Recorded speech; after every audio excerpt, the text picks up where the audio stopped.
Well, hi, and good evening, and welcome yet again to another episode of Tomes of Isolation. Tonight, I am your host. I am John Thompson, here for Passionerdly Podcasts on the Quiett Gentleman Network. And we're going to have a good time tonight. We're going to be getting back into our previous adventure, which was Seventh Seas, A Pirate's Pact, a book by Danielle Lauzon. I know it's kind of weird that we're doing a book, but it's almost like a choose-your-own-adventure book, but it has tie-ins into the mechanics and a lot of the ideas that go along with Seventh Seas. So if you're tuning in for the first time for this episode, I'm going to go ahead and toss out what Seventh Seas is. Obviously, today I am wearing my Seventh Seas shirt. I got this from John Wick when I was working at the big reveal. I was one of the GMs for when they were at Gen Con when they did the whole big announcement, the releasing of the books. And they gave me a book at Gen Con, and then they gave me another one. I had Kickstarted it with a lot of people, obviously. Amazing Kickstarter, by the way. I think it broke over $1 million in Kickstarter. So, anyway, getting back into just quick things about the game. This is Seventh Seas. And it is an amazing game. I cannot talk about this one enough. It is more of a storyteller style game. So if you're looking for something that's the combat feel of D&D, this is not it. This is much more cinematic, where you're going to describe really going the mechanics really quickly. You're going to roll your dice for a scene ahead of time based on what you're going to do in the scene, and then you take your successes and apply it to situations that are going on.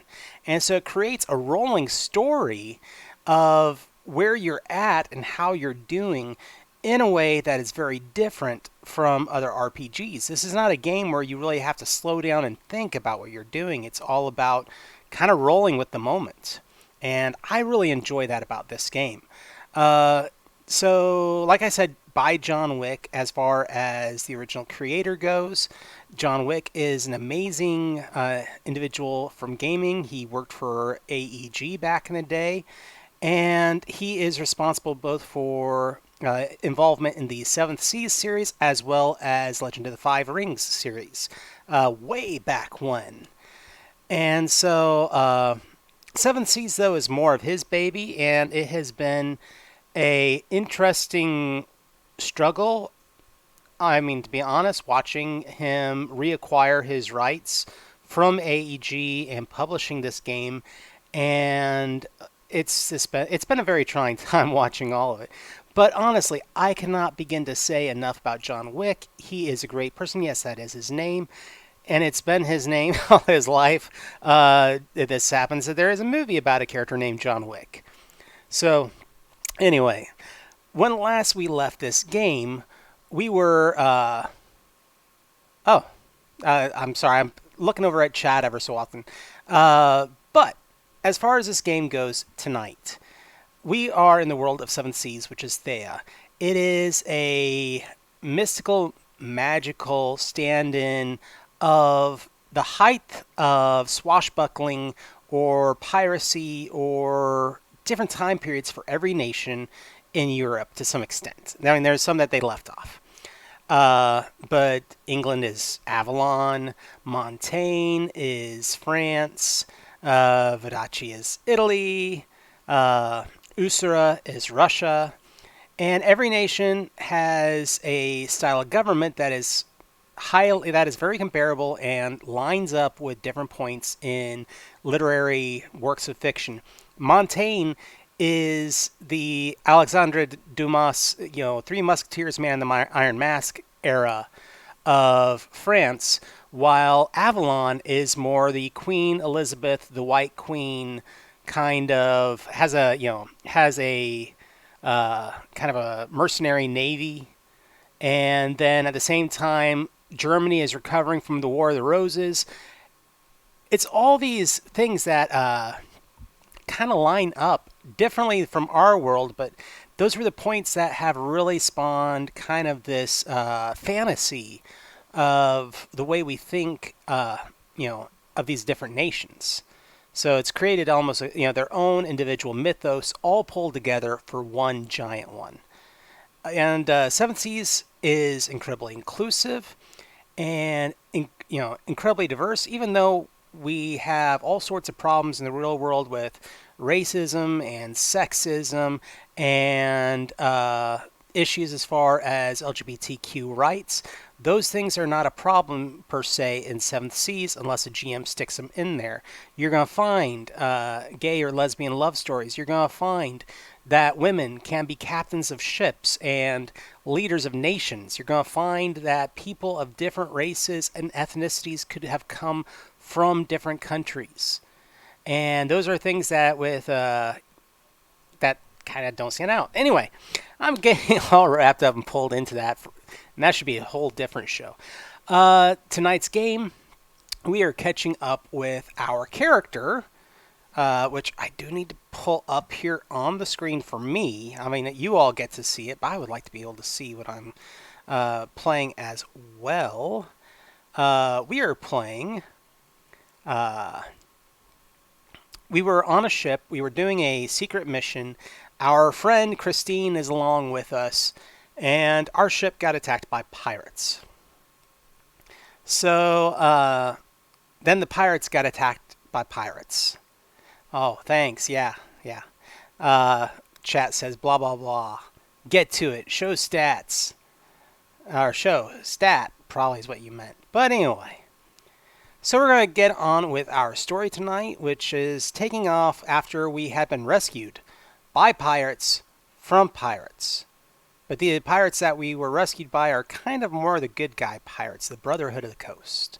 So let's get some sounds going here. And, click show stats. Well, how do I do that? You know me, I don't know any of this stuff. So, but for the most part, it looks like I've got everything up here and everything is set up right. So I've got the music going, and we're going to be getting into our story. So, it's in the game. Oh, show stats. There we go. Oh. So here's a picture of the character that we're currently playing. We're Quinn. We're from Avalon. I do remember that our mother was a famous admiral, and we're kind of trying to hide our identity. But here's some of our character stats so far. What some of the people that we're working with, what they think of us, and Guilders is our starting money.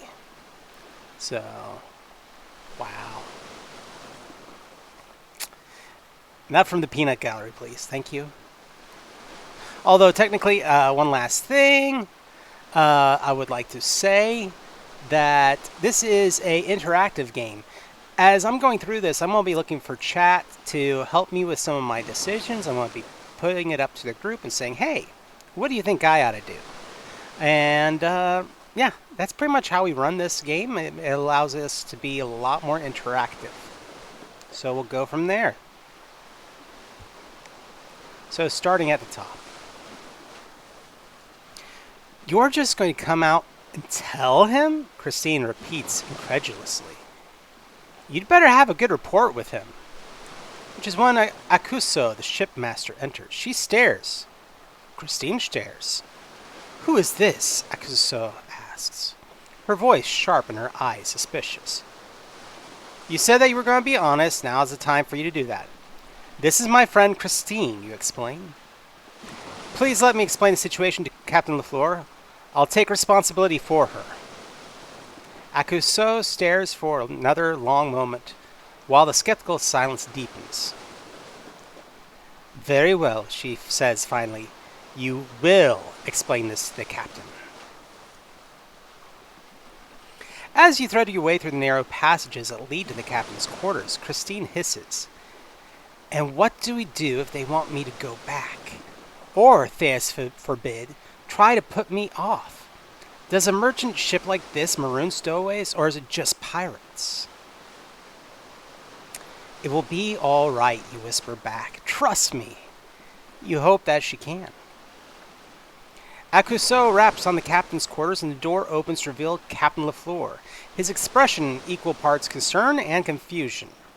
Sorry to bother you, sir, Akuso says. It looks as if Quinn has brought a friend aboard. The captain fixes you with a keen blue gaze, his face shifting from confusion to severity. Have you? What is this, Quinn? You begin your tale again. This is my childhood friend Christine. She came on board without my knowledge. Apparently, she wanted to join me on my voyage. She's here for me. She doesn't mean any harm to you or anyone on the ship. Please trust me, Captain. Captain LaFleur listens, watching you carefully as you talk. Finally, he says, I do trust you, Quinn. Next to you, Christine lets out a sigh of relief. I am glad that you were honest, but I also trust that you understand that this is not to be taken lightly. Do not conceal from me what happens on my own ship. I'm sorry, Captain, Christine speaks up. I should have come and found you. I should have been honest, too, she adds quickly. She picked up on the idea that saying that will make the captain happy. But I didn't know what to do when the ship started moving. I got scared. And that, you can tell, isn't just Christine saying what she hopes Captain LaFleur wants to hear. She sincerely was afraid. Thank you, Captain LaFleur replies. Now that you are here, we will find something for you to do, and we have at least one open hammock you can stay in. He gives a nod, and the air seems to lighten a bit. The matter is resolved, you are forgiven, and Christine is safe. Thank you, Christine whispers on the way out. I guess you did make friends with the captain. I shouldn't have doubted you. Now can we find something to eat? It looks like we're jumping back to the present. All is quiet aboard the Black Swan, with only the sound of boards creaking and water lapping gently at the side of the ship. It's soothing and meditative. Even Christine is quiet as she sits beside you, her face cradled in her hands. What do you think the pirates plan to do with us? She says eventually, breaking the silence that has stretched on for what feels like hours. I believe, Captain Redwing, She'll let us work if we want to join the crew and let us get off in the next port if we want. Christine nods. She has something that she's after, she muses. I wonder what it is. The sound of footsteps breaks through the silence, followed by Lex's voice. Better get to bed soon, they say. Long day tomorrow. And today wasn't, Christine quips. Oh, aye. But tomorrow we start your training. They grin, wide teeth showing brightly against the dark of the night. Ooh, and we're on to our next chapter.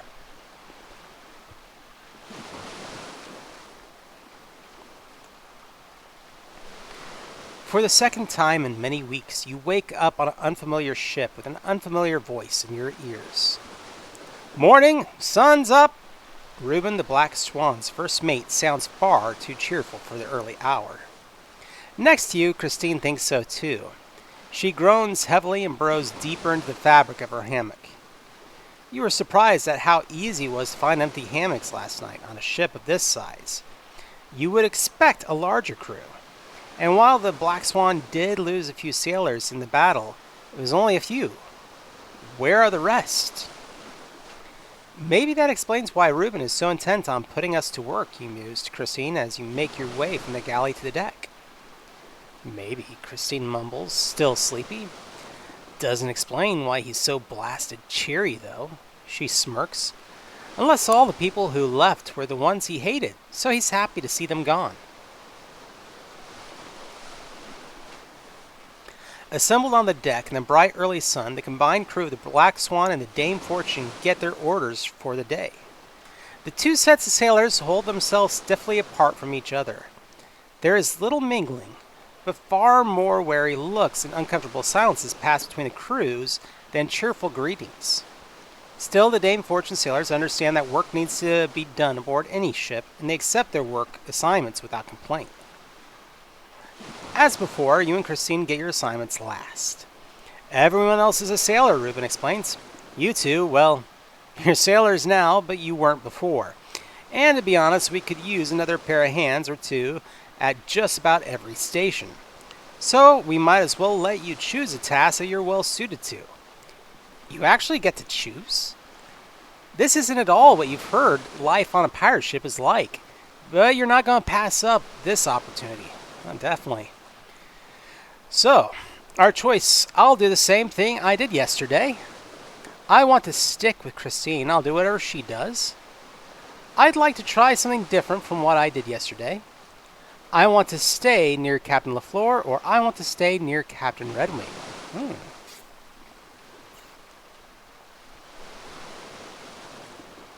So, I've got a... Oh, thank you for the gift of bits. So I've got a choice here. Do I want to do what I did yesterday? I can't even remember what I did yesterday. Stick with Christine. Try something different. Stay near Captain LaFleur or stay near Captain Redwing. I don't know if it would be wise yet on my end to stay near Captain Redwing. I'd be like, I don't want it looking like I'm trying to dodge work. At the same time, Captain LaFleur still likes us, so I don't know if really ingratiating ourselves more to him is going to do anything. So, chat, please let me know what y'all think I ought to do. 3 or 4? Captain LaFleur, I think. Okay. So technically I got 3 for Captain LaFleur and 1 shows loyalty. Okay. 4. Okay, so I got 3 for 4. We're going to go ahead and go at this point with that one. Remember, chat, that anytime that a choice comes up, feel free to weigh in and might affect what exactly we do with the story. Too late, David.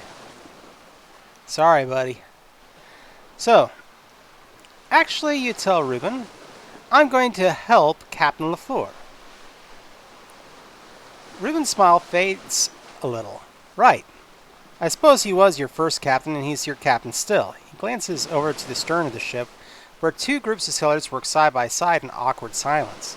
The crew of the Black Swan and Dame Fortune aren't getting any closer to each other. Go on to your captain, then. If I get to choose, you hear Christine saying as you start to leave, then I'd like to go to the kitchen. No surprise there. So, who do you want to spend more time with? So why do you want to spend more time with Maurice Lafleur? So, he's grieving and could use sympathy. I'm more loyal to him than I am to the pirates. I'd like to get to know him better as a friend. I'd like to get to know him in a romantic way. Interesting. So, Reuben likes he wants to be on your crew. Ooh, choices 2 or 3. I'm loyal, or I'd like to be his friend. Not 4. No romance. Never bang a Lafleur. Never. Ooh, but I've got people who want that 4. So right now I've got 2 for 4, 2 for 3. Oh, 3 for 3. So we're gonna be friends. Never Lafleur. What was there a Lafleur in Police Academy? Is that where I'm thinking of the name from? I don't know why, but that the name Lafleur is sticking with me. Somebody look it up. Was it Police Academy? I don't know. We're gonna be friends. You've gotten to know him well enough over the past weeks to be sure that Captain Lafleur is the kind of person you'd like as a friend. It might be inappropriate for one of the sailors to try to befriend their captains. You're not a sailor. And even though he's a captain, he doesn't have a ship anymore. Plus, you're a noble, which puts you on a more equal footing. And he might already have surmised that fact from your acquaintance with Fergus McBride. You find him in deep conversation with Polemy, the Black Swan's navigator. He gives you a courtly little bow when he sees you. Quinn, what can I do for you? It is clear that the sorrows of the previous day still weigh heavily upon him. His eyes are shadowed with grief, and his upright bearing is maintained only with great effort. Oh, poor dude. When you are free, Captain, I'd like to speak to you. Oh, it's from Lost. Oh, okay. I've never seen Lost. I've seen like 3 or 4 episodes. It just didn't do anything for me. We've talked about that too. Where, yeah, Lost is one of those shows that, yeah. Oh, Vince Vaughn and Dodgeball. I hadn't thought about that one. So, we're going to talk to the captain. For the rest of the morning, you and Captain Lafleur, or Maurice, as he soon asks you to call him, talk as friends do. He tells you stories about his childhood in Montaigne. You exchange tales of your life in Avalon. And he unburdens himself about the people he has just lost. The crew who were also friends, and the first mate who was like a brother. Oh yeah, that's right, the first mate went down when that rigging crashed. By the time the noon bell rings, Maurice's soul seems to be eased, and his smile has almost returned. Harry and the Hendersons, David Suchet, yes, Perrault himself played Jacques Lafleur. Wow.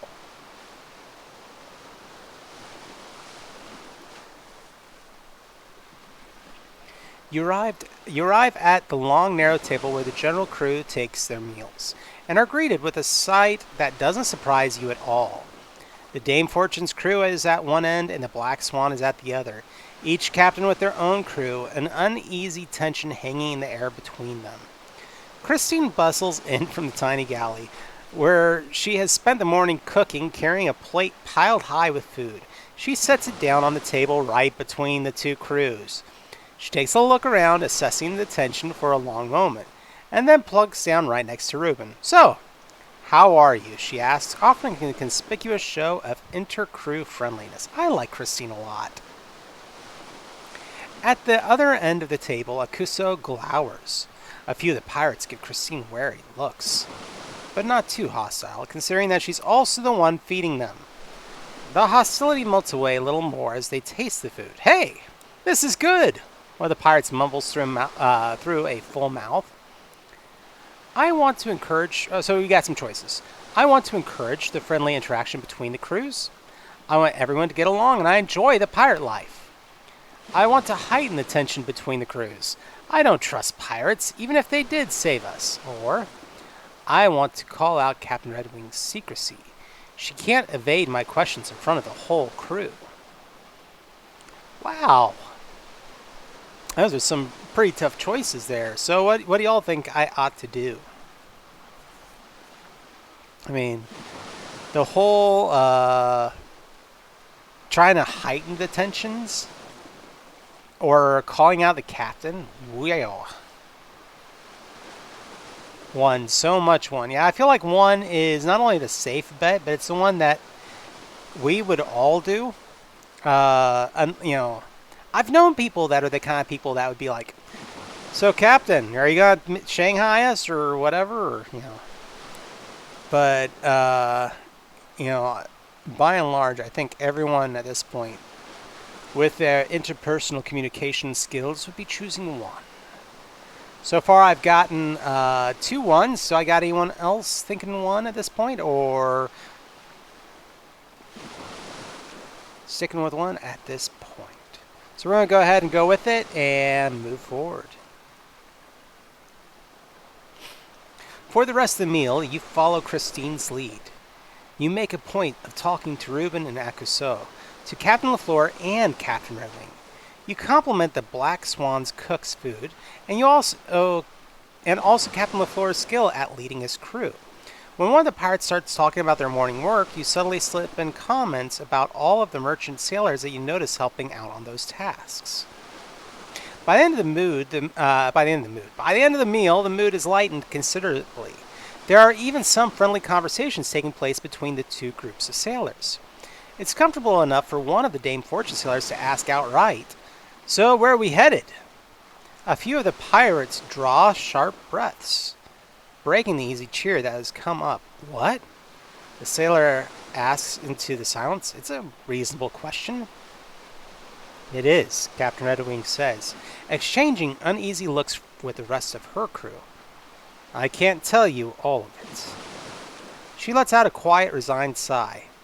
"You're right, though. I do owe you something, so we're headed for La Buca." La Buca de Beppo? It's my favorite place. The raviolis to die for, I promise you. Before anyone has a chance to speak, the lunch bell rings again, signaling time for watch changes. Captain Redwing stands and walks out of the galley, clearly uninterested in elaborating on her proclamation. La Buca? You've heard stories, La Buca, none of them good. It's a port to the southwest of the Widow's Sea, and it was once a prison island, used by Montaigne and Castile to hold political prisoners, so essentially used by France and Spain. Years ago, the prisoners revolted, and when a few military ships went to settle the unrest, the prisoners captured the crew and forced their captain to submit to their leader. The name of the leader is known and feared by all, Allende. But that is all that is known about her. Some say that Allende is a witch capable of powerful magic, and she knows everything that happens in the seas near her island. Others say Allende is the bastard child of the Emperor Leon Alexandre de Montaigne, or of Montaigne. Each rumor is more far-fetched than the last. What could Captain Redwing want there? Nothing that you've seen of her so far suggests that she would want to ally with a dangerous person like Allende or go to a strange place like La Buca. What's more, ships rarely sail there, not only because of the stories about Allende's strange knowledge of the sea, but there are also rumors that a great monster protects La Buca from Thayan invaders. If a ship comes with ill intentions, the monster goes out to destroy it before it can even get close. You've heard that the sea monster eats unsuspecting merchant ships to sate its bloodlust. Of course, you don't know how much of that is superstition and how much is truth. Surely, if a great sea monster lived in these seas, there would be more information about it. Monsters? Maybe it's the thought of the legend of the sea monster in La Buca, or the sun playing tricks. But later that afternoon, as you work on winding ropes on the deck, you think you see a large dark shape moving off in the distance under the water. I try to get a better look at it. I don't want to call out a false alarm. I call over to the lookout at the stern. Maybe the other sailors have a better idea of what it could be. Or I raise the alarm. It's best to seize the initiative and take swift action. 2. So far from the gallery, we have 2. So everybody, if you're here, feel free to chime in and give an idea of what you think we should do. It makes sense to work with crew.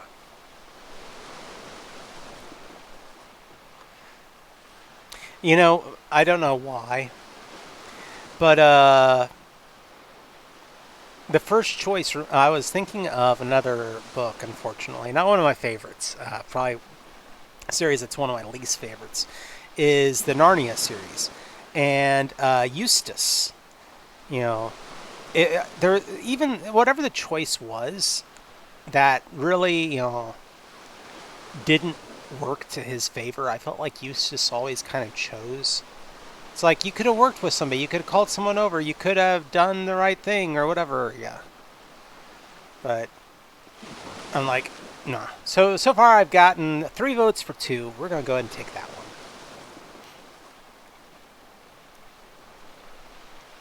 You there, look out, you shout. Look to starboard. High above you can see a figure of a pirate craning over the edge of the crow's nest looking to starboard. For a moment she is silent and then she shouts, "Alarm! Ring the bell!" The shape in the water finally draws near enough for you to see. There is a gray bulbous center with thin undulating lines trailing away into the water. The whole thing is 60 feet long at least, maybe more. It is an enormous octopus.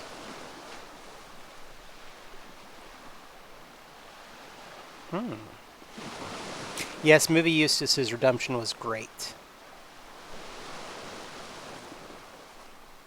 Alright, so you grab the bell pull and haul down. To starboard you shout, "Octopus! Giant octopus!" High above you, the lookout takes up the cry, "Starboard haul! Octopus to your stations!" Wow. Yeah, it's a kraken. I agree. All around you, sailors explode into motion, racing towards the cannons, preparing them for combat. Here, Ivan, a pirate you recall meeting the other night, is calling orders. He's an Ephraim man, short and muscular, with his dark head shaved smooth, grabbing pistols and cutlasses ready to close with the great beast. Lex is handing out pistols to sailors as they come to them for direction. Scrambling up into the rigging and to the crow's nest, getting a view of the whole deck, which is soon to become a battlefield. A small life pirate named Siobhan, a woman from Innismore, whose voice was one of the loudest in last night's song session, clambers up into the crow's nest. Innismore is Ireland, and there. It's her usual spot. Hauling on the sails, if the Black Swan needs to flee, or if the octopus rams the ship, they will need to call on every bit of their sailing skill. The ropes appear to be well manned at this point. The sailors there are the most skilled on the ship, which you are certainly not. Where do you go? So do you go up to the crow's nest? I want to be able to direct others. Up to the crow's nest, I don't want to get hurt. Onto the deck, ready to use my sword, or to the cannons, ready to help. All around you, pirates explode into viscera. Yeah, that would be a great line. So, Sivan. Sivan? Did I mispronounce the name of the Irish woman?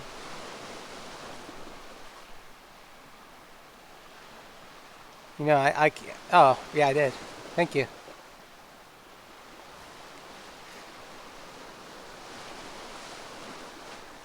So, what do y'all think, guys? Am I doing 1, 2, 3, or 4?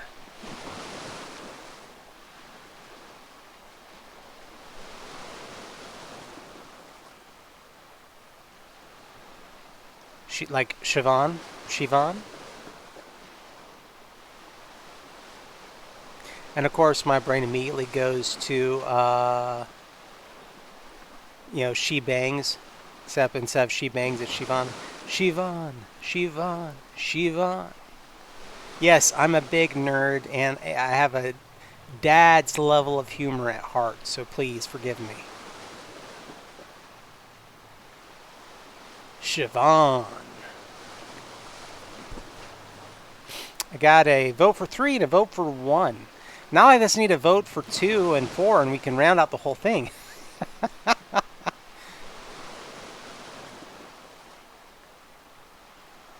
Thank you, thank you. So now I need a 2. We actually have 2 votes for 3. We're going to attack it with the sword.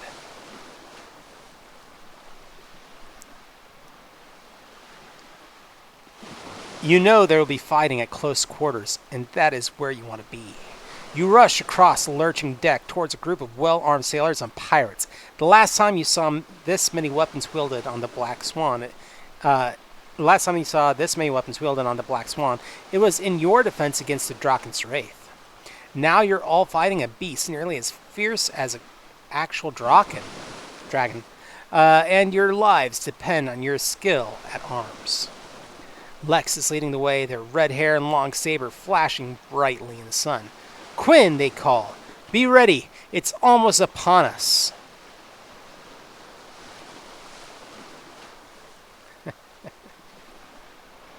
With a hollow thud, the beast's enormous tentacle slams into the side of the Black Swan. The slick, mottled gray arm wraps around the hull, clinging to the wooden side with a hiss of their giant suckers. One enormous eye, nearly as big across as you are tall, rolls out of the water, followed by a gaping, beak-like mouth.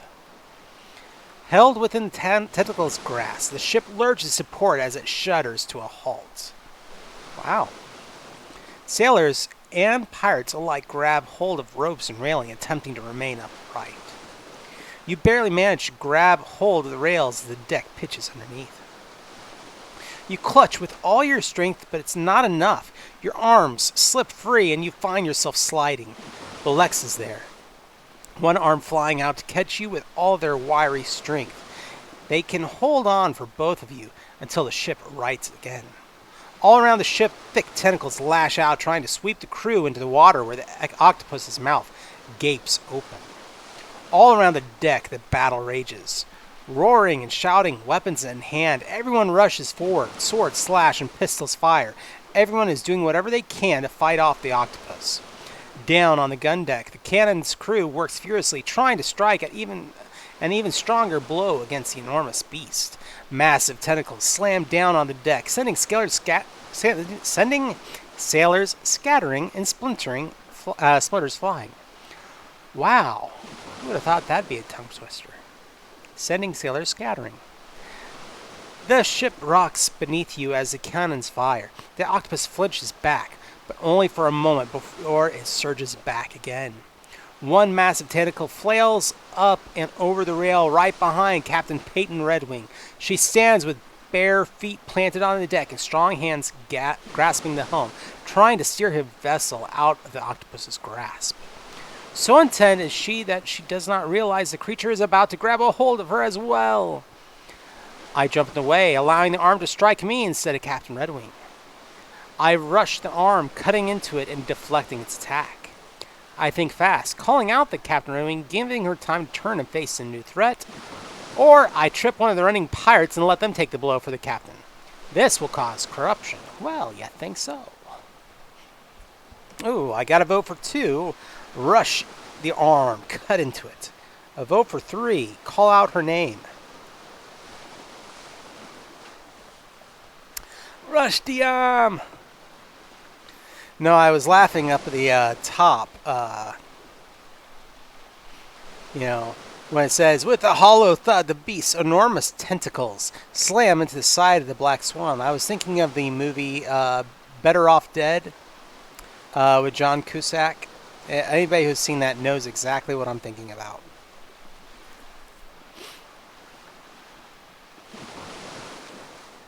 So, let's see. So far, I've got a 2 and a 3. A 1 and a 2 and a 3.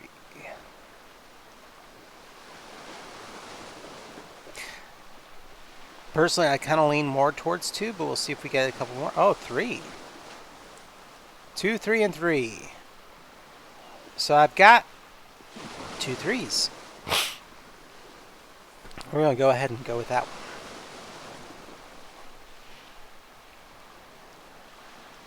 She gonna die. Captain, you shout, look out behind you. Captain Redwing whirls, pulling out her blade to swing a smooth arc that slashes off the very tip of the tentacle arm. It thrashes and flails in pain, then retreats back into the water. Thanks, she shouts. Watch out, a voice calls from behind you, and you turn just in time to see another arm coming from the starboard side at you. You duck under it and slice as it goes past. And possibly the captain grins. Well done, she shouts, riding high on the exhilaration of battle.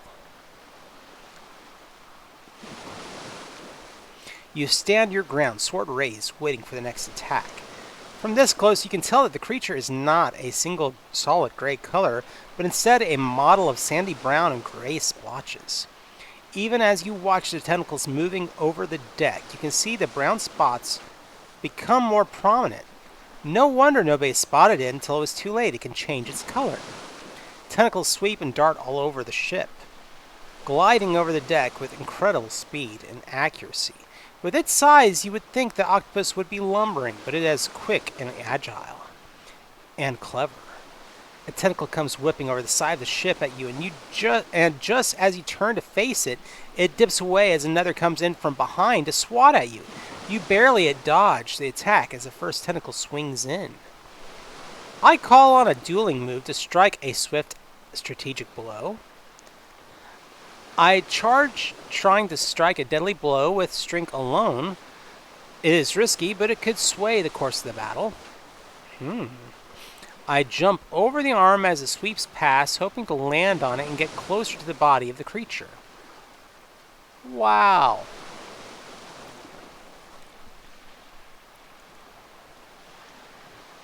Yeah, it's just an octopus, but, with tentacles everywhere, you'd think there were more than just 8. And one now has its tip cut off. So I got a request for 2 so far. And, charge. Charge! I agree. What's the point in being a pirate if you can't take some glory? Yeah, let's go for it. You plant your feet and grip your sword in a backward grip, ready to plunge the blade into the tentacle arm as it comes darting at you. You swing down with all your might, but cannot break the thick, leathery skin. The tentacle slams into you, knocking you onto your back and pushing you across the deck. You attempt to roll away, but the arm is quick. It slams into you again, knocking your breath out of you. You feel a crushing weight. You're sure you'll be bruised and sore after this, if not worse. The tentacle thuds against the deck, pinning you with sword in hand. The weight upon you grows heavier and heavier, and then you realize it is not just the weight of the octopus's arm, but also of Captain Redwing standing atop it. With a single swipe of her blade, she slices off the piece of tentacle that is trapping you, and it flops away. What kind of weapon does she have? She reaches down a blood-smeared hand to help you up. Couldn't have you go dying on me, she says with a grin, and then she is off again, ready to help someone else. Another tentacle comes for you, and you fend it off with a swipe of your blade. It retreats, and you seem to have a moment of rest. Reuben, shouts Captain Redwing as she strides toward the gun deck. Take the helm! Ivan! She calls down to the cannoneers. Ready another volley! We're going to give that octopus a broadside blast like we did to the Drakenstrath. Lex! She doesn't need to give Lex any orders. The red-haired pirate is already at the head of the organized formation. So are Maurice and Hakuso. The Dame Fortune's crew has formed its own regiment to strike against tentacles that keep flailing up onto the deck. And with both crews arrayed as they are, you can see clearly just how many more there are from Dame's Fortune than there were of Black Swan. If you had any time to think, you might wonder what the Black Swan would have done if the second crew weren't here to help defend against the monster. The octopus is definitely damaged. You've seen it take blows from cannons and blade alike, but still got some fight in it, and enough strength to slam a massive tentacle towards the gunport right in front of you. Where do you go? So, I join Captain Redwing. Using the cannons will be a faster way to deal with this threat. I join Maurice and Akuso, and we split the crew of the Dame Fortune to deal better with the tentacle arms. Or, I join Lex. The pirates are having a harder time of it, and they could use my help. So, starting off with a new challenge. Only three choices this time. So, cannonballs, join the regiments, or help the pirates.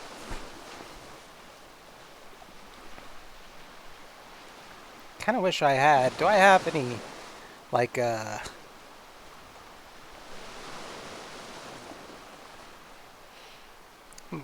was wondering if I had any, like, fight sounds that I could do. Because, I do have, like, this, you know.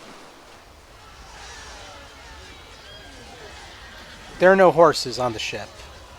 How about, again, horses. Why are they always horses? Go back to what we had. So I've got a 3, a 1, and a 3. So right now it's I join Lex. Oh, I'm tied.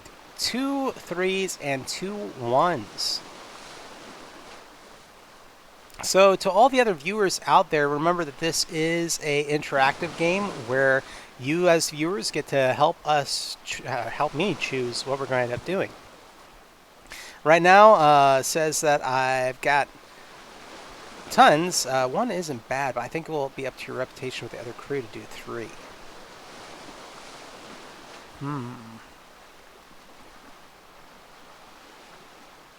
That's a good point. They don't really know me yet.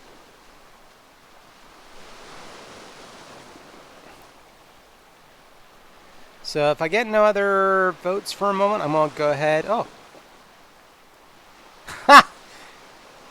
Oh, okay. I see. So spending points, we're going to go ahead and do our... we're going to go with Lex then for number 3, because somebody paid me to. As you approach, Reuben is directing the pirates to defend the ship from the damage at all costs. Christine sees you and comes to join the group. We can't just defend, we need to go on the offensive, you tell them. Lex gives you a measuring look and responds, Aye. So what can we do? Everyone needs to work together. Let's make groups to fight the tentacle arms, and hopefully the merchant crew will join in. Let's concentrate our attacks on the few tentacles we can handle. If we hurt the creature enough, we can drive it away. We need to distract it from the ship. Let's give it something that it thinks is a bigger threat and then surprise it with a big attack. How would you do that? Wow. And this is one of those things where, like, I kind of wonder if we got slammed by the tentacle, if we had gone with one of the other choices, if we would have not been knocked prone. And this is one of those things where now I'm looking at these choices and I'm like, okay, which one keeps us alive and lets us still be a hero?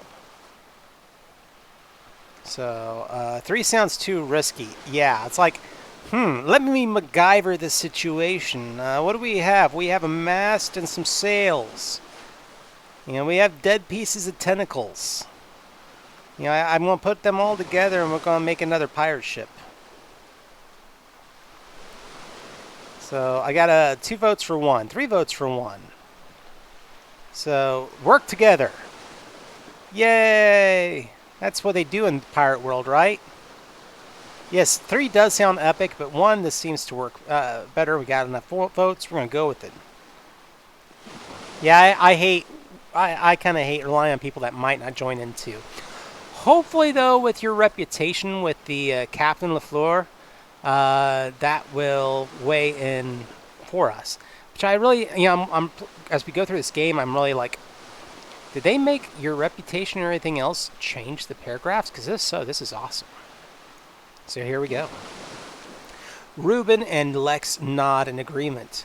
Form some small groups. Don't be afraid to work with the merchants. We're all in this together, you cry out. The pirates cheer in response. Reuben and Lex help you you group up the pirates by experience, and they rush off to attack the tentacles. Maurice and Akuso clearly heard your speech and began directing the merchant sailors to assist. Within moments, the whole deck is filled with men and women fighting for their lives instead of cowering in fear. You find Lex, Maurice, Christine, and Captain Redwing at your side as you leap into the fray. Fighting together, you are able to make quick work of a tentacle cutting its ribbons. Ooh. As Lex pulls their blade neatly out of the fallen tentacle, they spare a moment to give you a quick smile. Good idea. The octopus is angry and the ship rocks your feet. You maintain your balance, but the fight is taking its toll. The octopus has singled you out as its target. Because it heard your speech.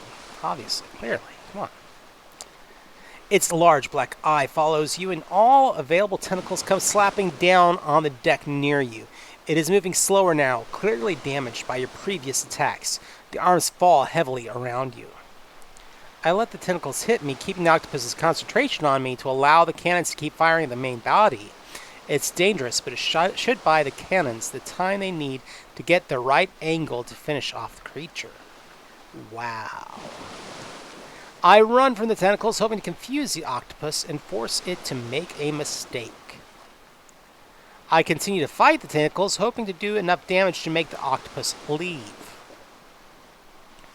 See, one's hecka brave. 2 is like, well, I don't want to take the hit, but I can't exactly do much. 3 is like, that's almost like, I just really don't feel like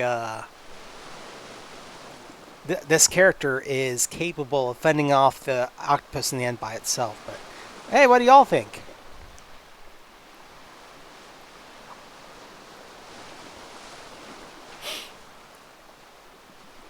One or 3, you don't like 2. And David, if that's a 1, okay.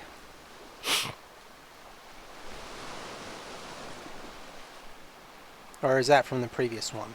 1 and 1. Okay. So far, we might have... yeah, let's go for it. We're all doing 1.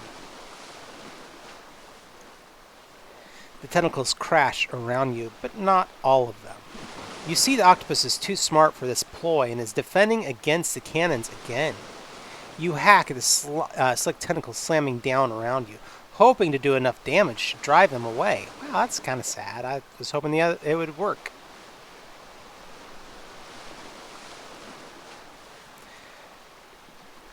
Ooh, achievement. I like that.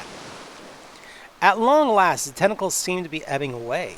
Bits and pieces of the octopus flesh litter the blood-drenched deck, and the stench of dead fish and coppery blood suffuses the air. We've beaten it, Captain Redwing exults. The ship rocks violently underfoot as the monster tries to disengage. As you try to get your bearings, you hear a shout, "Quinn, behind you!" just before a tentacle sweeps you into the deck railing. You are pinned between the arm and the rail, and the ocean in turmoil beneath the ship as the monster... You're pinned beneath... Sorry, read too fast. You are pinned between the arm and the rail.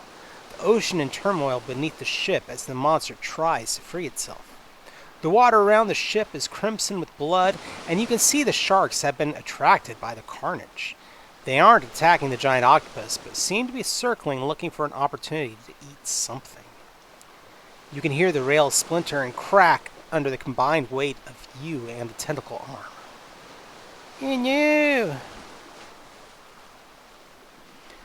So I try to heat the tentacle off of me and escape.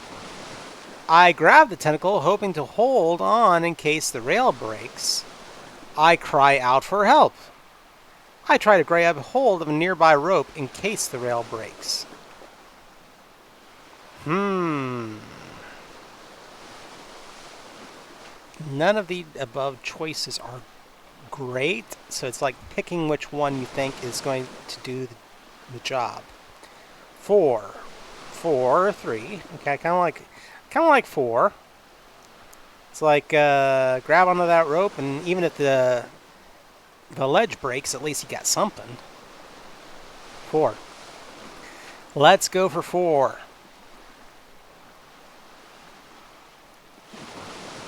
Just as you do, the rail gives way with one more brittle crack. Strong hand grasps you as you begin to fall, catching you and holding you dangling over the water. It's Captain Redwing, and beside her is Maurice. He reaches his hand out to you and you grab it. The two of them pull you onto the deck as the rest of the tentacles fall away into the water. You realize that both Maurice and Captain Redwing still hold onto your hands. They look on, both of their faces reflecting the mix of horror and relief you feel. They gently let go of your hands. I let them both go. Wow. We're going to go there, people. I let them both go. I keep hold of Maurice's hand to take his friendly comfort. I pull Maurice closer. I didn't realize how much I cared for him until now. I continue to hold on to Captain Redwing's hand, glad to be near my friend. I keep hold of Peyton's hand, heart racing from the contact. I didn't realize how much I cared for her until now.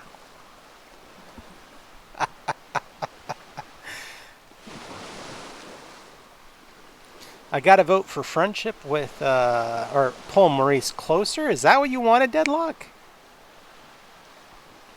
Keep them both. Is there a way to keep them both? Romance both. I agree, but, or 5. No, there's not. We have to choose, people. We have to choose. Is Peyton Redwing? I believe Peyton is Redwing.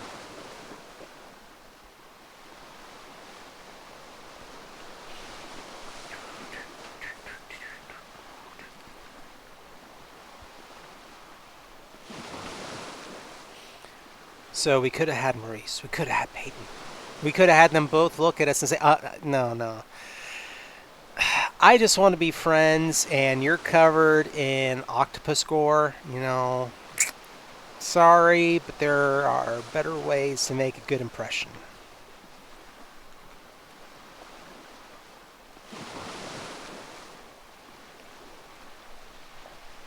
I kind of like Peyton too. I didn't really catch much of a description of her this time around. I don't really remember. But, either of the friend options. So I know I have a vote for 4, and we have made good friends with Maurice. And honestly, I'll say this. I will say this. Captain Redwing saved our life earlier.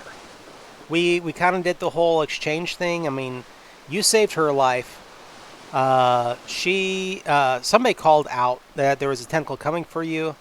You got slammed into the edging, and she saved your life. And now here we are again. I feel like I kind of dig number 4. Well, who was that about the friend zoning? Yeah, Deadlock. There is no such thing as a friend zone. But anyways, at the same time, we are saying that no, we don't. That. But yeah. Anyway, I kind of like number 4. Tell me if I'm wrong. I kind of like number 4 because we're returning kind of that friendship vibe that we got from this whole conflict. Maurice is already on our side. Maurice knows we're friends with him, and we were there to help him. But so I got a 2. So yeah, is that what everyone wants? Everybody wants 2. I need some officials here.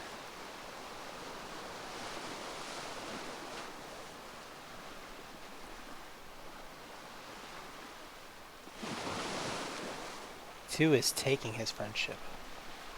Two. Okay. We're going to go with two.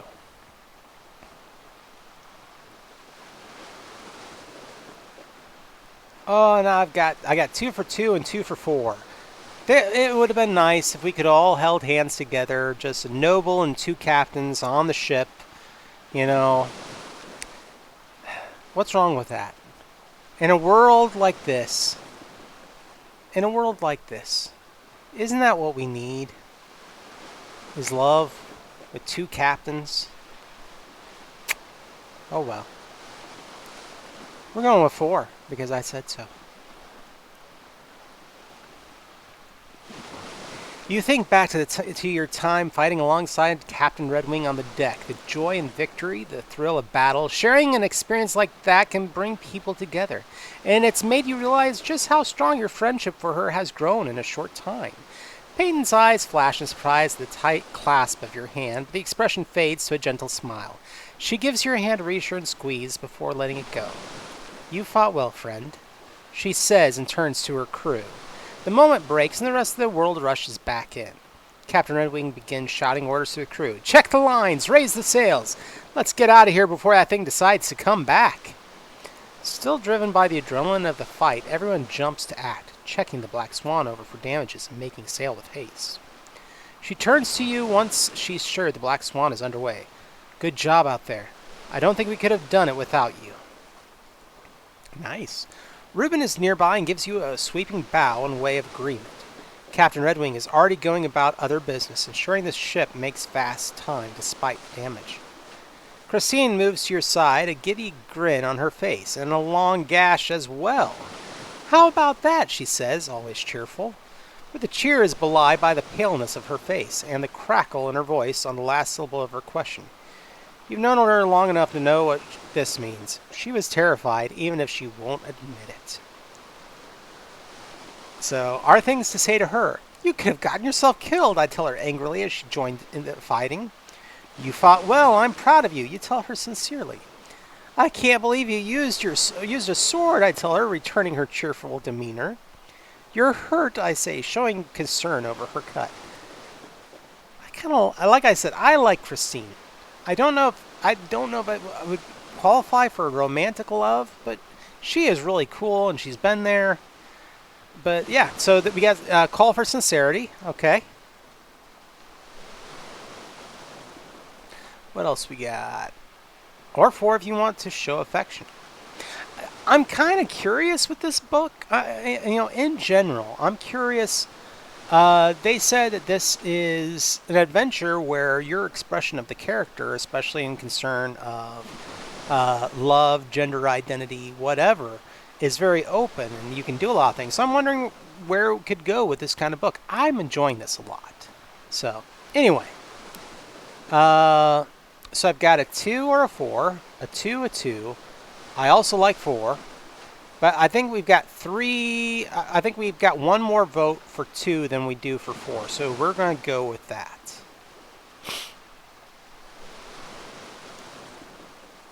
So here we go. 2.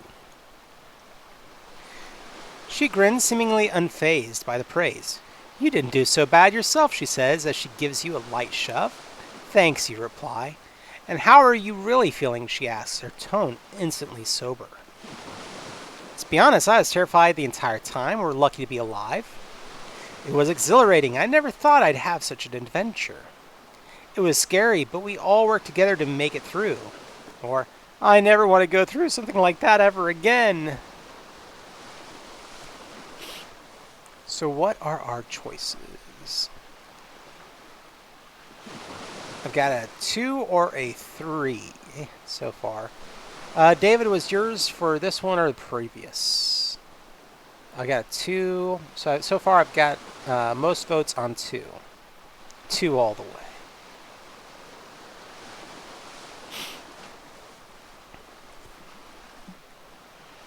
Three, the last one. Okay, sorry, bud. So, so far I've got 2 for 2, 2 for 3, and I need one tiebreaker, or I need to choose. So, or you can always just throw me a red herring.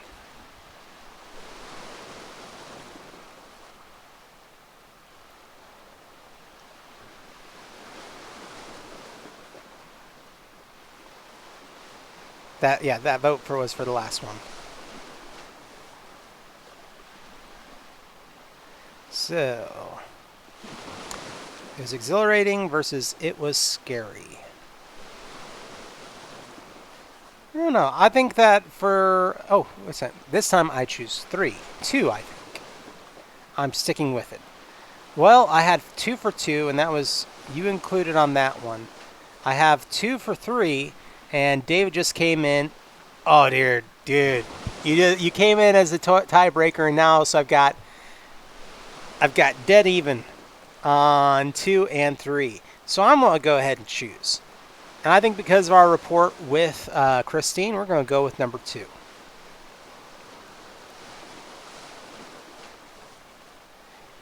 Yeah, I thought so, she says, as though in deep contemplation. Look, if you want to talk, I'm here for you. But right now, I'm starving.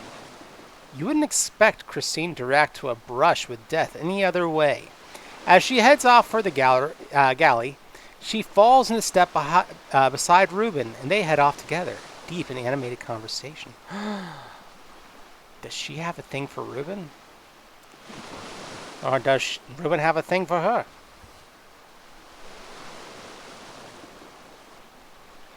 Yeah, she's Sasha from Attack on Titan. Oh, I love that character. Best character in the show. You're proud to work scrubbing away the ichor that the octopus left behind. An unpleasant... Oh, you're not proud. An unpleasant task, but one you'll all be grateful for in the end. Can they not have a platonically animated conversation?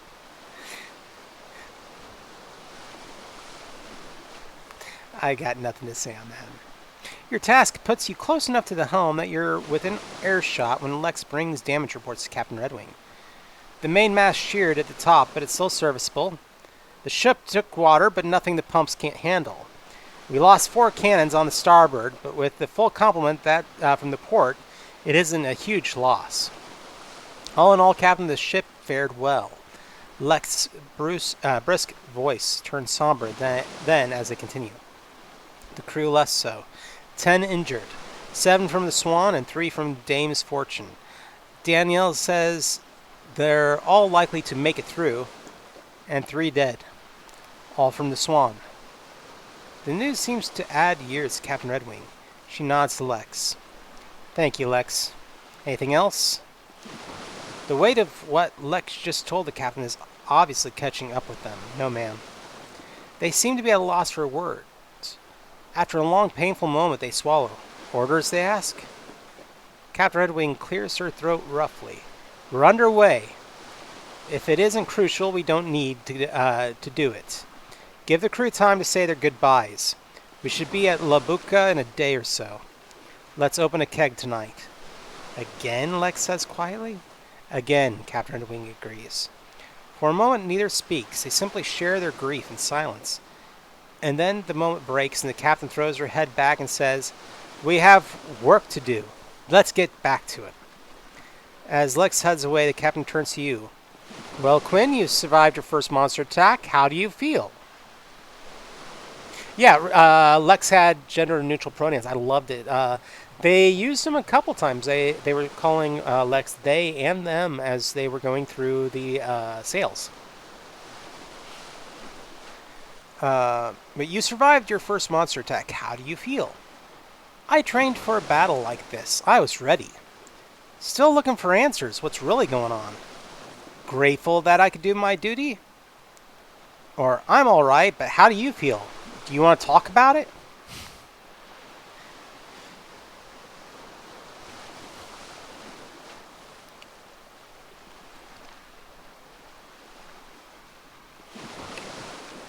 Okay, I'm breaking pattern. 4. 1 is a good response. 4 for romance. 3.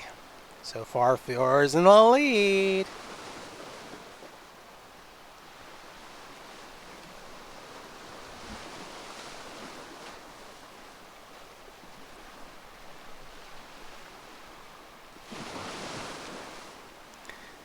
There's not reason in your cover story to have trained for battle, so no 1. I don't think so. I agree. Being a child of an admiral, you likely have been trained in dueling and maybe a little bit in, being a leader. Well, if I've got the sign off on 4, 4 is where we're going.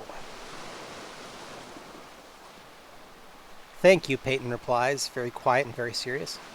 I know you're offering that in good faith. I don't really want to talk about it, no. But I'm grateful that you asked. She takes a long breath then and says, you deserve to know what's going on. What's really going on. I'm going to tell all of Dame Fortune's people later, but, well, you're here now, so I'm telling you. 3 weeks ago, our ship was attacked. We were flying Avalonian colors, hoping to bait someone in. Turns out we drew the wrong attention. We were outgunned and outmanned, and they weren't looking to take a prize. When they came onto the ship, we fought, but they just took people. Some they knocked out and dragged away. Others they just grabbed and threw. By the time I was able to disengage, they had taken or killed over half the crew. They called themselves the Adabine Trading Company. Slavers. She fairly spits the word. Full of contempt and anger. No one deserves that kind of fate. And I won't let it stand. They make their home in the Adabian Sea. But the only port between here and there is Labuka. They have to go there, and before we disengage, I learned their captain's name. Sigrid Thomas. We're going to get our people back. That last sentence is said through clenched teeth, her anger barely in check. Yep, secret info. So how do we respond? I'm furious too. Slavery is a terrible injustice, so we need to fight it. This is personal for me too now. It's a chance to right a wrong done to Peyton. I'm still not happy about how I ended up here, but at least I can do some good while I'm here. This is my chance to be a hero! Oh, where are we going with this one? What do y'all think?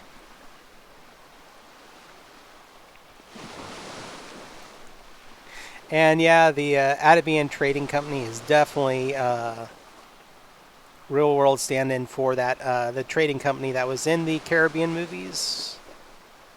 I'm trying to remember what the name of it was, or was it a different movie? I've seen so many pirate movies at this point, I can't remember.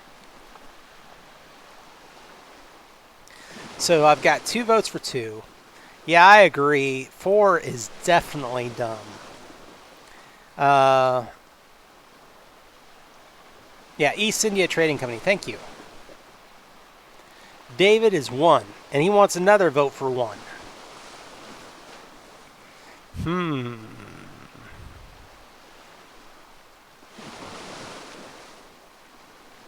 So,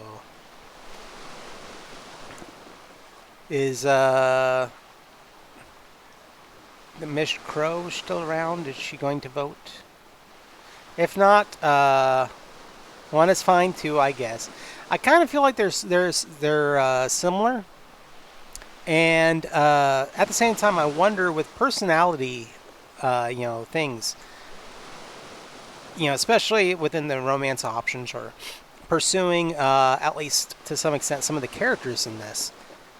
Would if it kind of reminds me a little bit, and I'm playing to the audience a little bit by saying this, but to a little bit like Mass Effect, where maybe saying the right, different things at different points. Can I vote for 2 here, too? Sure, why not?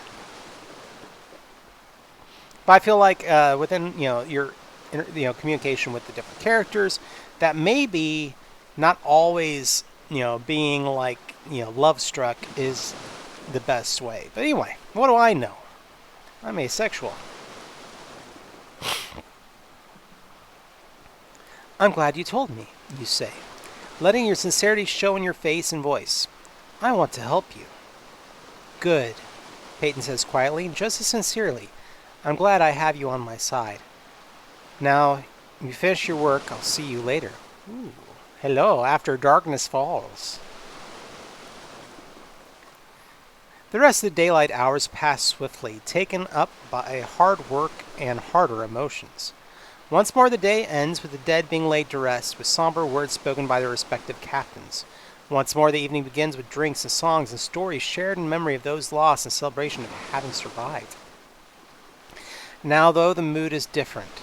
Word has gotten around to the crew of the Dame Fortune of their new ship's true mission, and there is a new determination in the air.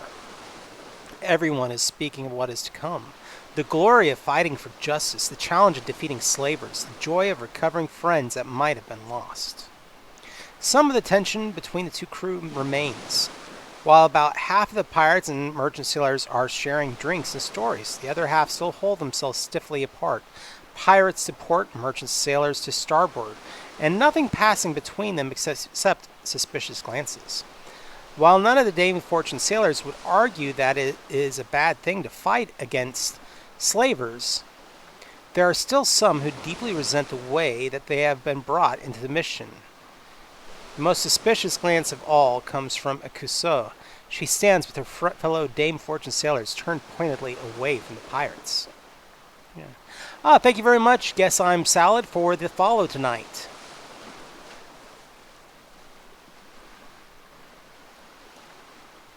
All right. As Akuso stalks off toward the ladder that leads below deck, she spots you. Quinn! Her voice is sharp, but her anger isn't towards you exactly.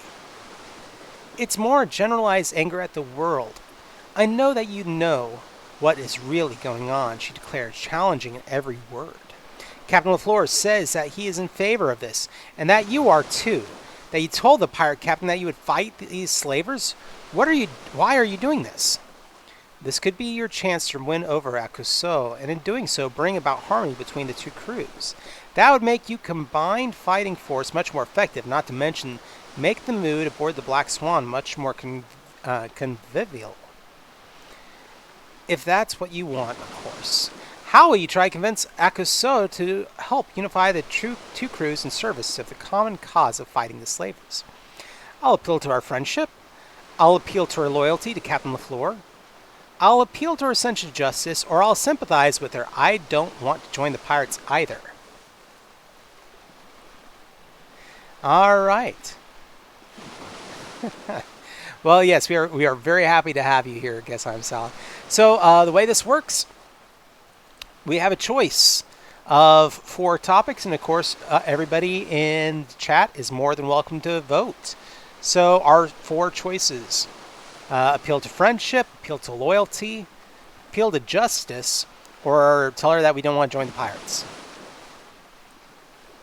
So far, I've got a 3, appeal to her sense of justice.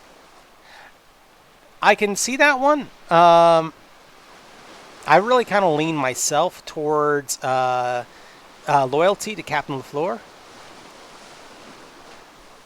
Yeah, we're not friends yet, so either 2 or 3. I'm more for 2.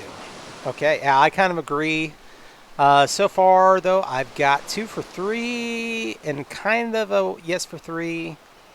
Deadlock is going for 1, but I don't think she's our friend. I'm pretty sure that one would fail. So at this point, I think we're going to go for 3. I've kind of got the lead on that one right now. Justice is eternal. Yes, I agree.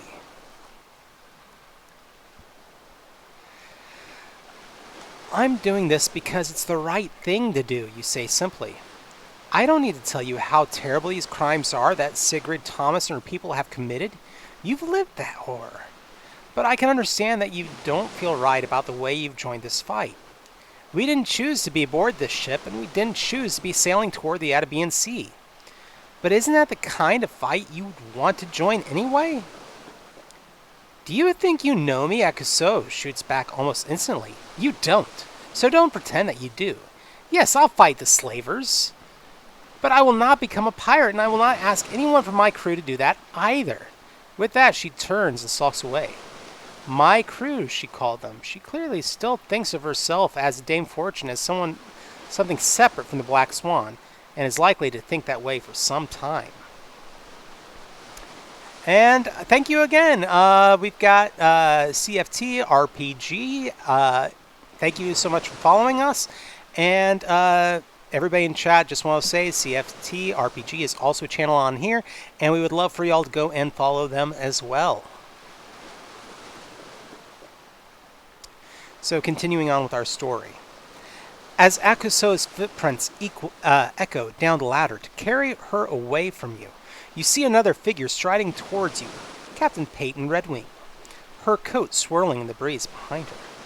Quinn, we said we would talk later. Her smile tilts up, holding a hint of humor that brings a spark to her eyes in the darkness. This is later enough for me. What about you? Why, hello there. So, we're going on with our 3 choices. Everyone in chat, please feel free to, weigh in on which choice you think we ought to do. So we have, yes, I want to spend more time with you tonight. We have, thank you, but I think I would prefer to be alone tonight. Maybe another night, or 3. I'm sorry, but I don't feel that way about you. Okay, so I guess I'm Salad is saying 3. Is that what what that stands for? Eye-opening? I have long wondered.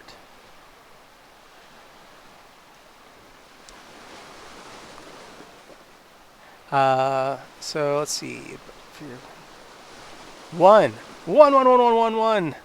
Lol. Begone, pirate.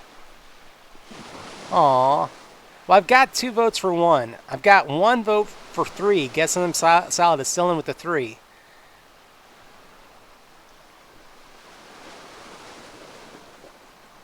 So I need maybe 1 more vote, either 3 or 1. Ooh, everybody wants some romance tonight. Can you feel the love on the ship? She stole my heart achievement.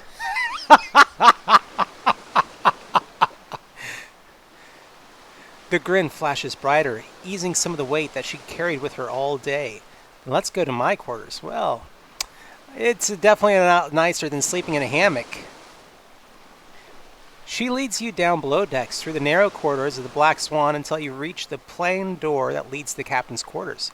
The small room is not much finer than the rest of the ship, and more sparsely furnished than you would have expected for a captain, but it bears the mark of Peyton's presence. Not just ledgers and logs and charts, but her own well-worn weapons and a few treasured objects brought back from her voyages. As soon as the door closes, Peyton lets out a breath and allows some of her captain's composure to melt away. If you were one of my crew members, this would be, well, something that just isn't done. She takes that seriously, smile fading for a moment before it returns. So it's lucky for me that you're not. Not even a sailor, even though you're learning fast. That moment earlier after the fight, you felt it too, didn't you? She can tell that your answer is yes. You wouldn't be here if it didn't. Times like that, you really remember that you're alive. Fervor deepens her voice, and she steps closer to you, hand reaching out to yours. Then she asks, with surprising gentleness, "May I kiss you?" Aw, consent. Yes, and more. Yes, I'd like that. Or I'm not interested in that, but I'd like to keep talking. Oh, God. It's me. I'm not interested in that, but I'd like to keep talking. Tell me about your charts. You have some lovely charts here. Maybe a few. That ledger is very nice. Is that leather? Is that cowhide? Yeah. So here we go. Yes, Ian Ruworks is like, yes, that's John right there, number 3. Oh, 1 or 2. Just kissing. Slow down, Quinn. Roxy and I have joked about doing a show that would be readings of bad lemon fan fiction or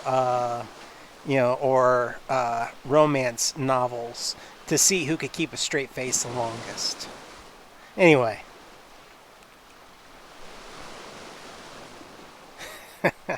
So I think right now we're at 2 for most everybody. Leaving wanting more. In one long stride, she closes the last bit of distance, and her lips land on yours, passionate and hungry. She wraps you in a tight embrace. You are together and alive and in each other's arms, and you stay there for a long, sweet time. Next chapter. Or in the immortal words of a certain teen titan, Booyah! Labuka. The days stretch onwards and you travel south towards Labuka. Your new relationship with Peyton is strange and exhilarating. Although Captain Redwing tries her best to be discreet, there is no way to keep secrets aboard a small ship. And after a few days, you find yourself the target of knowing glances, encouraging grins, and more than a little gossip. Let them gossip. I'm not ashamed of my relationship. I'm not really comfortable with being the center of attention, or I'm fine for myself. I just hope that Peyton is all right with the attention. So, here we are. The next question at hand. Is it let them gossip? I'm not ashamed of my relationship. I'm not comfortable with being the center of attention, or I'm fine. I just hope Peyton is all right. What? Quiet Gentleman, you're saying I'm not really comfortable with being the center of attention?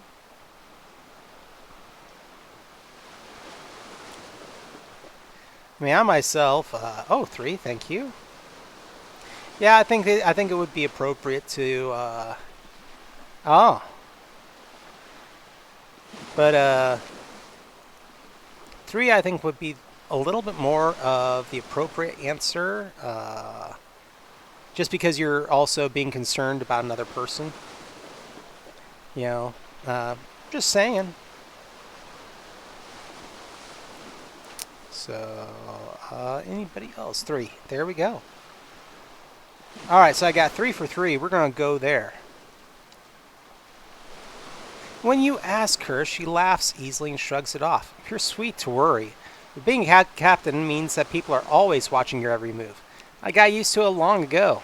I'm glad it doesn't bother you. It's hard for the two of you to find time alone when so much of her life is taken up with the duties of being captain, but every minute you spend together is sweet. While you're expected to do your share of the work, just like any other person aboard the Black Swan, your status as a passenger sets you apart from the others. You can move more easily between the crews than some can, which means that you can continue to influence them if you want. Ooh. So, our choices. Lead by example, trying to get the crews to work together more effectively. I want to keep the separation between the crews, and I will use my influence to keep that up. Or I will defer to the captains. They seem to want to work together, so I will ask the crew to listen to them. So, yeah, it's one of those things with this this novel series that they're doing, because the novels jump back and forth between several different game series. You have the opportunity to do a lot of these. I like this kind of feeling of you don't always play the good guys. Or maybe you can provide a few answers that are going to make it. Yeah, it is manipulative. Deadlock, I agree. It is manipulative. But at the same time, the opportunity to not always play the good guy is something that I think, strangely enough, exists in the role-playing crowd. Sometimes people want to play the jerk. But, yeah.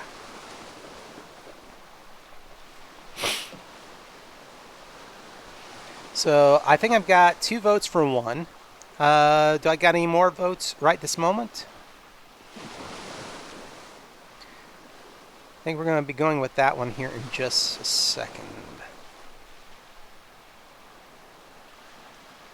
1 and 1. All right, here we go.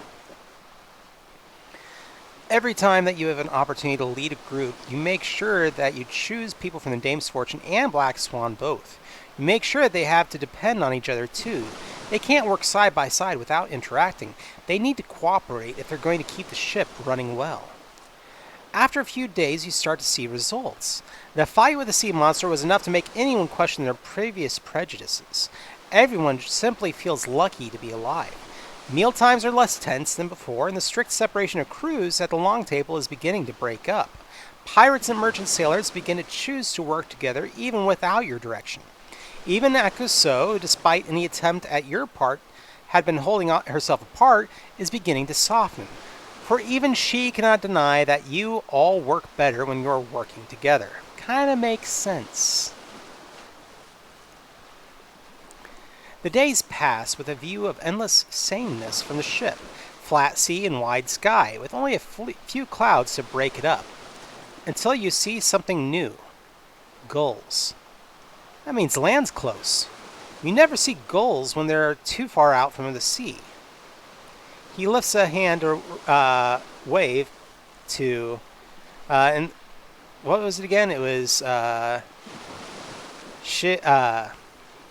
goodness, I am going to forget how to pronounce that name. And y'all helped me out with that last time.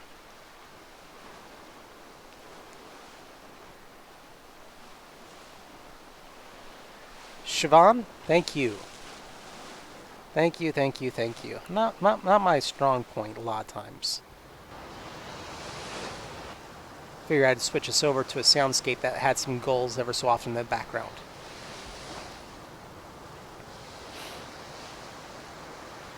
He lifts a hand to wave to Siobhan. At her lookout in the crow's nest. When he does, she's already waving back to him.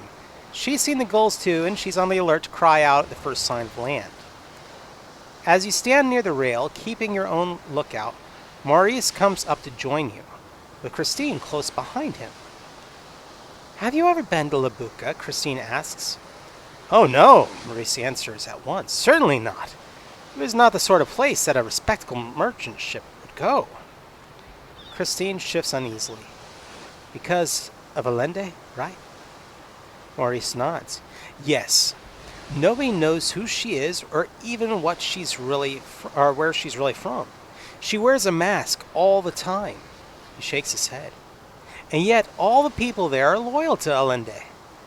The people of Labuka hold an election every year to choose a leader. They call themselves a democracy. Yet every year they vote for Allende. And nobody ever tries to stand for president except Allende. If there's only ever one candidate, how is that an election? These are our choices. It sounds as if they are truly loyal. Is it safe for us to go there? So, yeah, it's kind of a fair question on the first one. I'm really kind of wondering. I mean, what's the purpose here? I mean, obviously, we're all curious. Is it safe to go there? But what do y'all think, chat?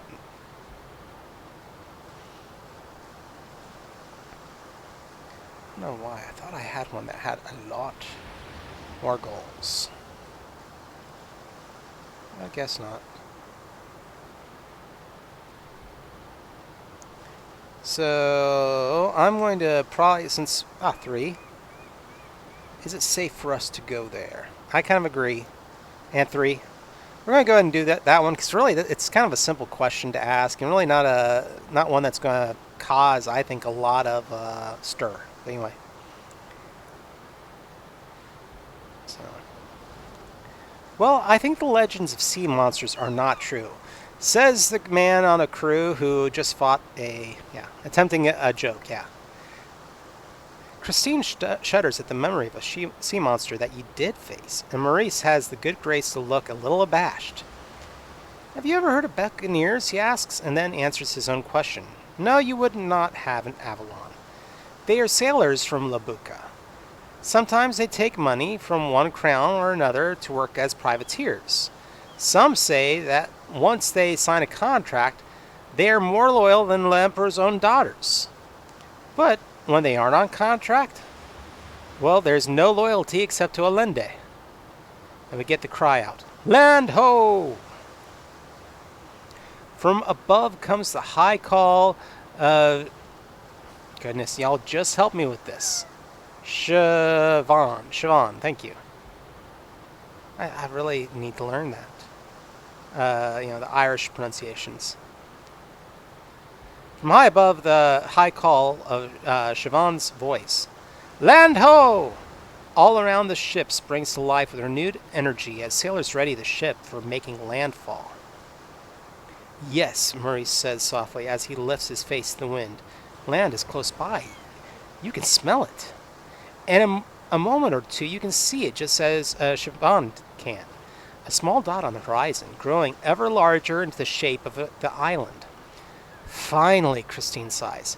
"Captain Redwing said we were free to leave the pirate ship when we reach land, and I plan to leave. I want to get out and feel land beneath my feet, see something that isn't this ship, and eat something that isn't from the ship's stores." Murray smiles bemused.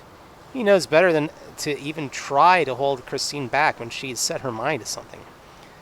If she says that you're free to go, then you are. But be careful, you have heard what Labuka is like. "And you?" he asks, turning towards you. "What will you do?" "I'll go where you go, Captain Floor. I just want to get off this pirate ship. I don't care if it's dangerous. If Captain Redwing thinks we can get information here, I want to help her with that. Well, you know what choice I would go with already. I mean, be this one right here. This one, But let's see, as far as chat goes, what are y'all thinking?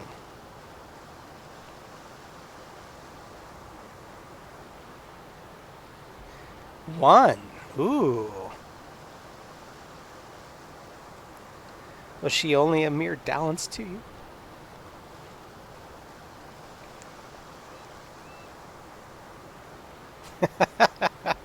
Ooh, I got another vote for one. Ooh. It's a tough call. Makes more sense, probably. So it really comes down to a feeling within the story for me. So there's the initial mission that we were sent on by our Admiral Mother. And then there is the mission that we now face, where do we want to go and take on the slavers and help out, Captain Redwing. So I feel like we have a choice here: go with Captain LaFleur or go with Captain Redwing. So Admiral Mom, yes. Admiral Mom was sending us to deliver messages. I believe it was not Vidachi, it was not Montaigne, it was Castile. We were trying to get more ships from Castile to bolster the Navy in Avalon, I believe was the original mission. And it was being done in secret. We weren't supposed to reveal who we were. So there is that. Yeah. Kind of at a loss for that, because it's like family loyalty versus taking on slavers.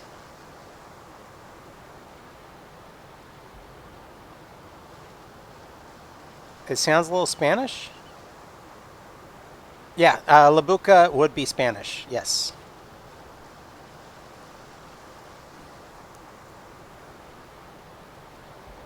No, I'm pretty sure. Let me look. I actually have the book right here. So, I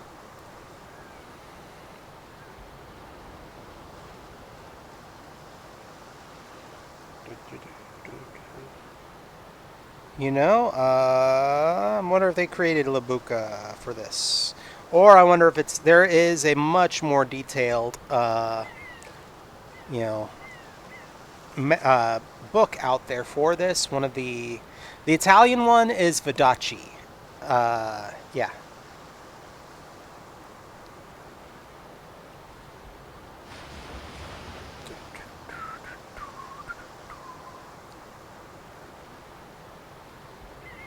See, they talk about Los Vagabundos, but I don't see them really talking about the Buccaneers in this book.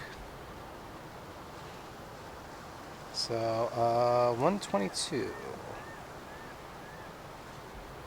So, where are we at so far? I've got equal votes for 1 and 3.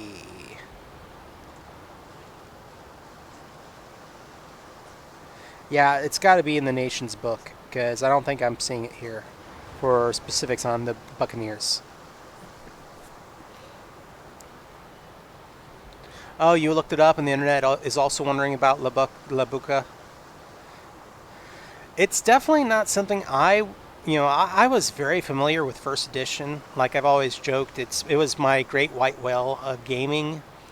In fact, Castile Prison Islan La Buca.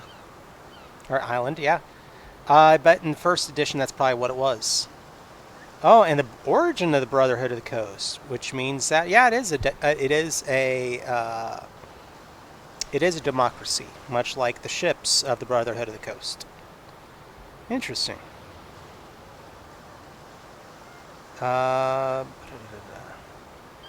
So, what do y'all think? I think I've got equal votes 1 and 3. So it's go with LaFleur, go with Redwing.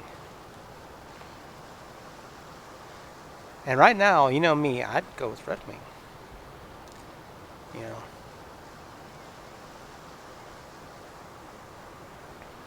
Mom might want me to go get her more ships for her Navy. But what about what I want? I agree. We're going 3. Yay! Thank you. Maurice smile warms approvingly. Indeed, he says. As do I. Then we shall seek information together. Yay! What a great answer. So it looks like LaFleur is going to support us, even though we are. Yeah. As the Black Swan sails south, La Buca comes even more clearly into view. Sheer cliff faces topped with green grass make the island look like a garden protected by a high curved wall. As you circle around to the east, the forbidding cliffs begin to drop away until they reveal the wide arc of a deep cove that bristles with the mass of dozens of ships. Lex, you hear Captain Redwing call. Take the helm. As the other pirate hurries to follow the order, Captain Redwing strides up to where you stand next to the rail. She gives you a small, secretive smile, but that is all. She is still on duty and in command. They call this harbor Sunrise Haven, named for the shelter it gives from the sun's rays in the morning. Across from here, on the southern island, is another deep harbor that is called Sunset Haven. She grins. Not very original, but you'll never be in doubt about why they named the covers what they did. I didn't think that many ships came here, you observe, shading your eyes to look over the bright waters toward the forest of masts. Most try to avoid La Buca if they can, Peyton agrees. But not everyone can, especially not the small craft. Shallow boats, fishing vessels, and personal crafts. They need to put in here to take on supplies. And larger ships too, she continues, her voice quieting, which is why we're here. Sigurd Thomas's ship, you ask? Peyton nods. I don't see it. I can't imagine we got here before her. Maybe the creature got her ship. She muses, but trails off at the end. The fate of her captured crew rests in Sigurd's hands, and the thought of losing them at sea was more than unsettling. So, what are you going to do?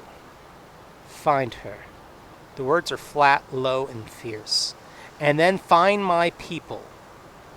Peyton dares to let her hand brush yours for a moment before pulling back to cross her arms resolutely. You go on with your friend. I'm going to go to some places that you shouldn't go unless you're a pirate. Maybe someday I will be able to go there. These are our choices. You're right, I'd better not. Or, I know you can handle yourself, but be careful. Okay, so, chat. We've got our 3 choices.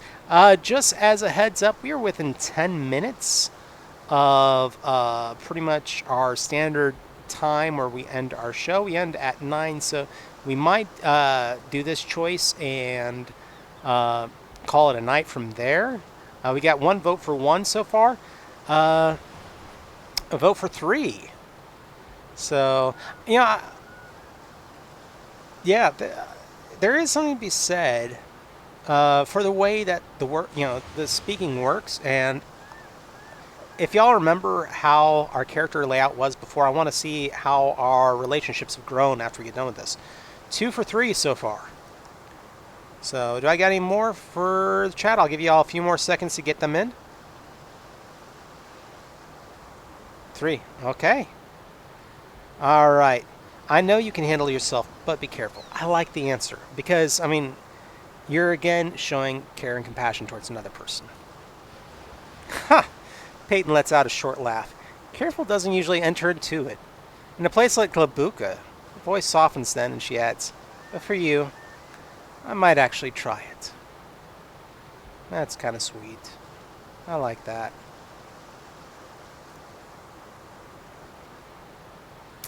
So, we'll go ahead and do this page and then we'll call it pretty soon here. And then I'm going to talk about shows we got going on this week. And probably also about where you're going to be able to find Roxy this week. We do have some other shows going on, or shows that some of us are involved in. So, but let's finish this out. Looks like we're riding to shore together, Ruben said. Oh, sorry. I need to scroll up. Peyton and a few other pirates board a longboat and set for shore, as you, Christine, and Maurice head to another. Ruben and a few other members of the crew step up. Looks like we're riding to shore together, Ruben says. As you pile in, he sits down beside Christine. Stable ground, Christine is sighing wistfully. Grass, trees, fresh fruit. Be careful, Ruben warns. Stable ground doesn't feel so stable after you've spent some time at sea. Don't care, Christine tosses back. Nothing is going to dampen her spirits or sense of adventure. When we reach the town, would you like me to escort you? Maurice asks you. We have 4 choices. I think we can handle ourselves, thanks. No, but thank you for offering. If you want to, I don't mind either way. Yes, please, we'd be happy to have you. So, one is, I think we can handle ourselves, thanks. Kind of, happy to have them. No, but thank you for offering. Again, I really feel it's like a similar response. David's saying number 2. If you want to, I don't mind either way. I definitely normally would not go with that for 3. And at 4, yes, please, we'd be happy to have you. So far I've got 1 vote for no, but thank you for offering. So, it's rather interesting. Do I have any more votes in from our chat? Probably our final vote for the evening.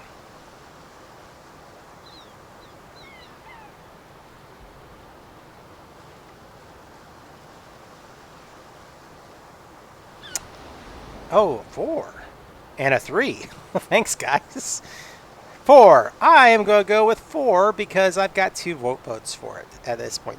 And this is going to be our final vote for the night. We'll go ahead and do the next section and start there next time. I'm going to take a look at our stats when we're done because I'm curious, again, where everything ended after combat and after everything else that's happened. But yes, please, we'd be happy to have you.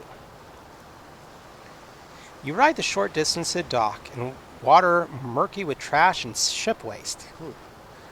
Maurice frowns down at it, but says nothing until you reach the pier. Christine rushes to climb up onto the wooden platform and then instantly lurches and grabs onto the rope railing. This isn't right, she cries. All I've been dreaming about is some time is on some dry land, but it feels like the world is still swaying. As I said, Reuben barks with laughter. You don't realize how accustomed you've grown to walking on waves until you're on flat land once again. He shakes his head, sighing elaborately. It's not natural. What? Christine asks, taking a few tentative steps out onto the pier. Walking on waves? No, Reuben replies, eyes twinkling. Walking on flat land. He reaches his hand out to her to steady her as she finishes climbing up the ladder. He stands next to her with a steadying hand on her back for a few moments longer. You feel it too. The land seems to rock, though you know it isn't moving. The rest of the crew cracks jokes about land legs and how treacherous flat land is. After a few moments, the swaying sensation subsides, and Reuben and the crew take their leave. This episode brought to you by Nukes. Yes, I know I've been drinking out of the cup for a while. Nukes is a great place in Louisiana. Great food. I like my food. I can't tell. So let's go ahead and stop here. Let's look at our stats, though. I'm curious. Okay. Obviously, all that really hasn't changed. I feel like our stats may have gone up a little bit. Our wits a little. I feel like that's a little higher. I feel like most everything's higher, but that wits is very obvious a change, I think. Our privateer and our pirate, it looks like maybe that's a moving scale. And those definitely went up. Captain Redwing and Captain LaFleur, both those have gone up. Lex has now joined at 50%, probably because she saved our life when she reached out and grabbed our hand. I could see that being the reason. And yeah, other than that, we still have our money and we aren't hurt yet. So, really enjoying this game. I'm enjoying getting into 7th Seas. It's really good. So, we're going to go ahead and talk. Oh, thank you. Yes, Lex is a they. Thank you, thank you, thank you. My mind seems to fill in details sometimes, and yeah. Anyway. So, coming up this week, we have here on Quiett Gentleman Entertainment at 6 p.m. Central, we have Illuminated Page. That is our Call of Cthulhu Masks and Nyarlathotep campaign that is currently happening. Our players are in Australia. Of our original crew, 2 are gone. So we have 2 new characters that have joined, and interesting team dynamic that is having to be worked out on the spot as we go through. But this will be our first time back in a couple weeks, so I'm really looking forward to that, and I really hope that y'all come out and join us. But it's Season 2, Episode 2, Masks and Nyarlathotep in Sydney, Australia. Other games that are currently going on that Roxy's going to be involved in. So, Roxanne, there's Savage Ravenloft, Curse of Strahd, Savage Worlds. It's going to be at Twitch TV/CFTRPG at 8 p.m. Central. So that's tomorrow night. Wednesday night, she has a game. And then the Thursday night, obviously, is our Call of Cthulhu right back here. And then, yes. Guess I'm Sal. You're in that one too, right?